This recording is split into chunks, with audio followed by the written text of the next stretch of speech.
I want to talk to you about how I worked at McDonald's. And here's proof. I have one of the shirts. Mm-hmm.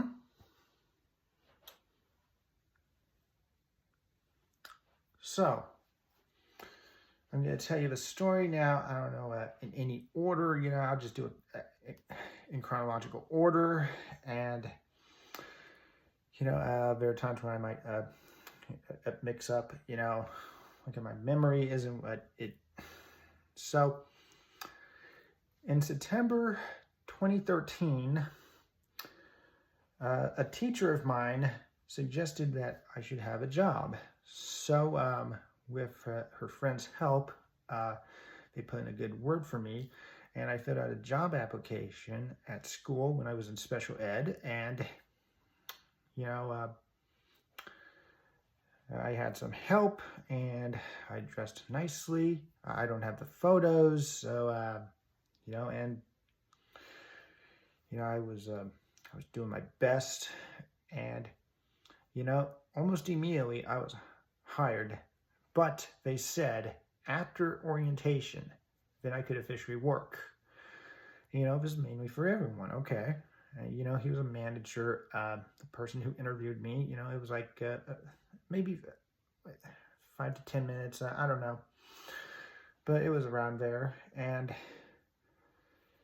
I was curious. So a few weeks later, I'm at this building, I don't know where, and there was this maybe 2 hours, this orientation. It was long, and there was like maybe 15 people there, and my mom was with me, and I was looking at a name tag, and some people were talking about respecting people, what to do, customers, religion, things, and I was somewhat religious, and I was trying to adjust my name tag. They just printed it. And after the orientation, a few weeks later in October, I was still 17. I went to work for the first time. I had some help. I mainly did my job. I was supposed to clean windows and tables and maybe chairs. Not the booths, not yet. So I worked 1 hour, 2 days. And then sometime later, around April, after I turned 18, I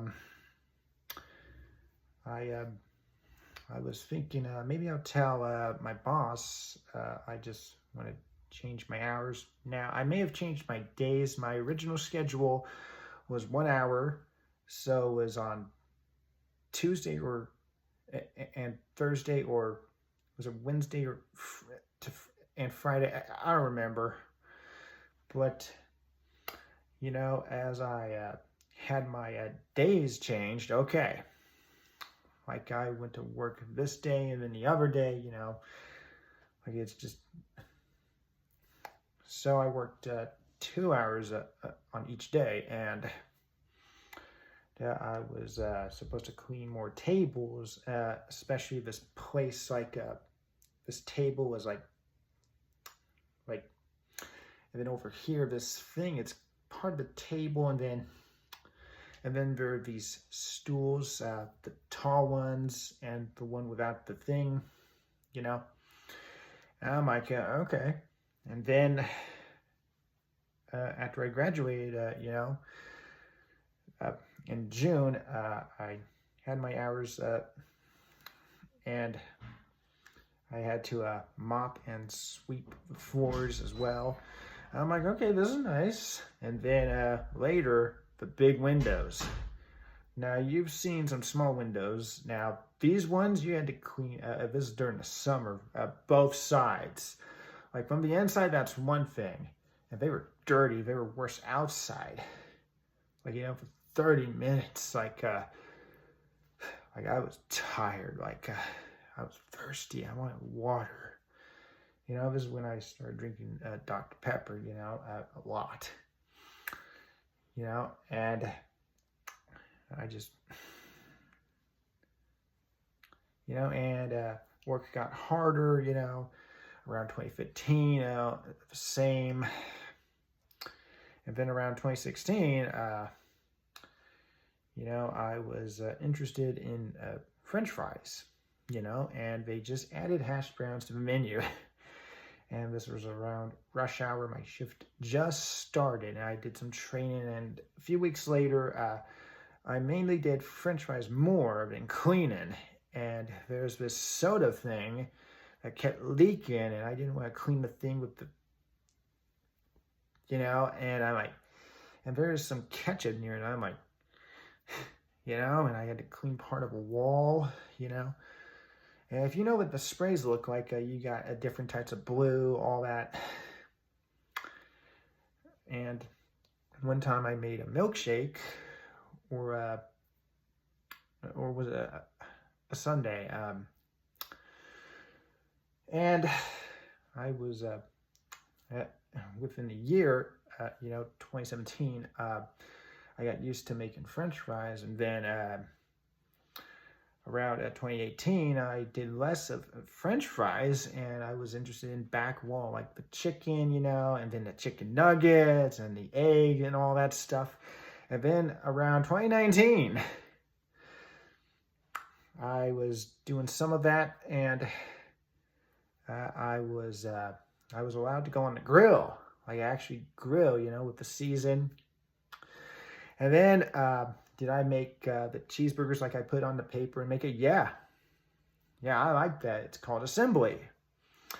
So you hold it upside down, you put the bun, and you get then you put the meat, you know, there's cheese and, you know, onions and, you know, lettuce, pickles, and you put the bun, and then you just wrap it, and then, you know, I wasn't allowed to touch the buttons on the TVs, like the order thing, like order 17 and all that stuff. Like I wasn't allowed to say that. You know, I hardly said anything. I'm like, yeah, like extra ketchup. Okay. Like I took my job seriously. And, you know, I like that job, but at some point, I just quit my job in the middle of 2019, my back pain. Yeah, it hurt, you know, so I didn't really go to work between March and July. You know, July, I had my resignation, like, immediate. Like, there's no 2 weeks notice. I just give it to a manager. I just walk. Like, I leave. That's what happened. So, yeah. McDonald's was a nice place to work at. For my co-workers, some of my friends, if you're watching this, hi. The thing is, you make money if you work. But as someone who's on welfare, I'll be honest, I think you should be happy no matter what. You see, when you live a hard life, you start to learn more. And in a way, that's true. And here's something, my back pain, the thing, okay, I think it was God. You know, let's just say he let me have this. Like my back hurt, and it's as if he was convincing me to quit my job, and I was going to, and I did. And it's as if he was telling me not to get COVID. And as a person who had it in 2023, I'll let you know, it was not good. I didn't lose my taste or smell, though. So, you know, I think McDonald's is one of the hardest jobs. I was never a cashier. I was not a manager or anything. You know, I was mainly, I was cleaning and cooking. You know, yeah. So almost 6 years in. Yeah, it's nice. I love it. You know, when I was a kid, I said I was going to work at McDonald's. I was right. So regardless of where you work at, tell me your stories if you want. Thank you.